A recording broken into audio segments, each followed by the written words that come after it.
pala si Fred Marfe at ito ang History of Manila in Intramuros. Isang espesyal na ulat tungkol sa mga mahalagang lugar sa kasaysayan ng Pilipinas. Sa episode na to, ating tutuklasin ang Maynila, ang kabisera ng bansa at ang mga kasaysayan lungsod sa loob ng pader ng Intramuros. Ano nga ba ang kahalagan ng mga lugar na ito sa kasaysayan ng Pilipinas? At paano ito nakakapekto sa ating lipunan ngayon? Alamin natin sa ulat na ito. Bago-bago naging ang mga Espanyol noong 50s, ang Maynila ay isa ng makulat na pamahalaan ng Marahan Sulaiman at Rahmat.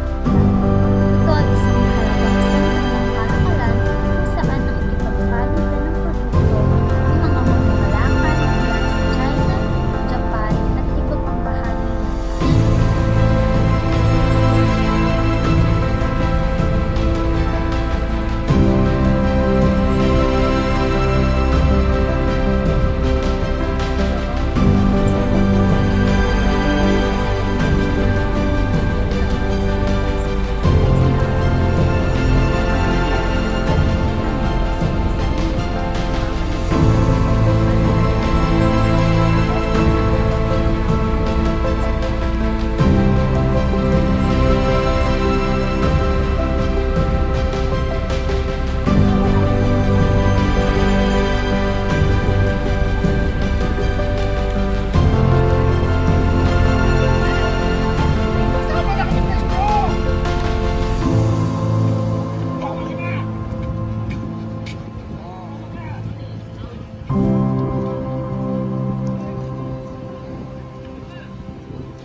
Salitang Intramuros ay nangangahulugang within the walls o sa loob ng pader. Dito matatagpuan ang mahalagang gusali tulad ng Fort Santiago at Manila Cathedral. Sa loob ng mahigit 3 pananakit ng Espanya, ang Intramuros ay naging sentro ng politika, relihiyon, at edukasyon sa Pilipinas.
Maraming gusali ang nasira, ngunit sa paglipas ng panahon, sinimulan itong ayusin at ibalik upang mapanatili ang kasaysayan nito.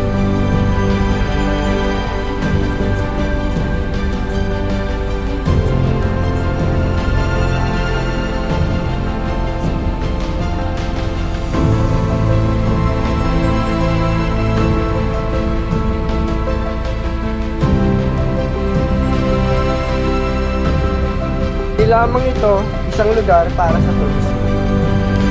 Isa rin itong paalaala ng ating nakaraan kung paano tayo naapektuhan ng kolonyalismo at kung paano tayo naging bansa. Kasaysayan, Maynila at Intramuros ay hindi lamang tungkol sa mga lumang gusali o pader. Ito ay kwento ng pakikibaga, pagbabago at pagbabago sa ating pagkakakilanlan bilang mga Pilipino. Sa pag-aaral at pagpreserba ng mga lugar na ito, mas mauunawaan natin ang mga pinagmulan at ang kahalagahan ng kasaysayan sa ating kasalukuyan. Ako si Julia Yesha Victorino